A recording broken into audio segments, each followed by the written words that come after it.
প্রধানমন্ত্রী তারেক রহমান বলেছেন, সরকারি শিক্ষা, অর্থনীতি, স্বাস্থ্য ও রাজনীতিসহ সব স্তরে নারীর সক্রিয় কার্যকর অংশগ্রহণ নিশ্চিত করতে অঙ্গীকারবদ্ধ। তিনি বলেন, আমরা এমন একটি বাংলাদেশ গড়তে চাই যেখানে নারী পুরুষ সবাই সমান অধিকার ভোগ করবে, সম্মান, মর্যাদা এবং নিরাপত্তা নিয়ে পরিবার, রাষ্ট্র ও সমাজে কাজ করবে। শনিবার আন্তর্জাতিক নারী দিবস 2026 উপলক্ষে দেওয়া বাণীতে একথা বলেন প্রধানমন্ত্রী। 8 মার্চ আন্তর্জাতিক নারী দিবস উপলক্ষে প্রধানমন্ত্রী বিশ্বের সব নারীকে আন্তরিক শুভেচ্ছা, অভিনন্দন জানিয়ে বলেন, একটি রাষ্ট্রের উন্নয়ন তখনই টেকসই হয় যখন নারীর অধিকার, শিক্ষা, স্বাস্থ্য, নিরাপত্তা ও অংশগ্রহণ নিশ্চিত হয়।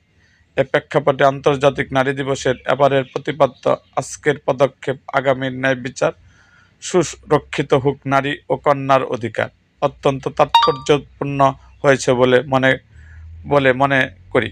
তিনি বলেন, বিশ্ব জনসংখ্যা প্রায় অর্ধেক নারী।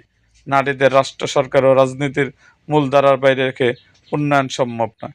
বিশেষ করে নারীর অর্থনৈতিক ক্ষমতায়ন নিশ্চিত না হলে ঘরে বাইরে সামগ্রিক উন্নয়নের সুফল সম্ভব নয়। বাংলাদেশে জনসংখ্যার অর্ধেকেরও বেশি নারী।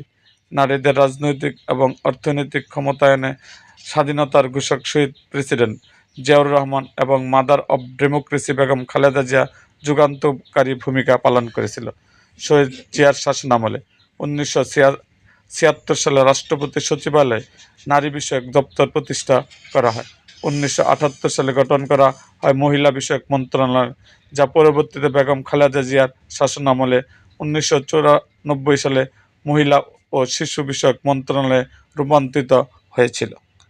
এরকম আরও ভিডিও পেতে আমাদের মুক্তাগাছার ইতিহাস মিডিয়া ইউটিউব চ্যানেলটিকে সাবস্ক্রাইব করুন এবং পাশে থাকা বেল আইকনটি বাজিয়ে দিন।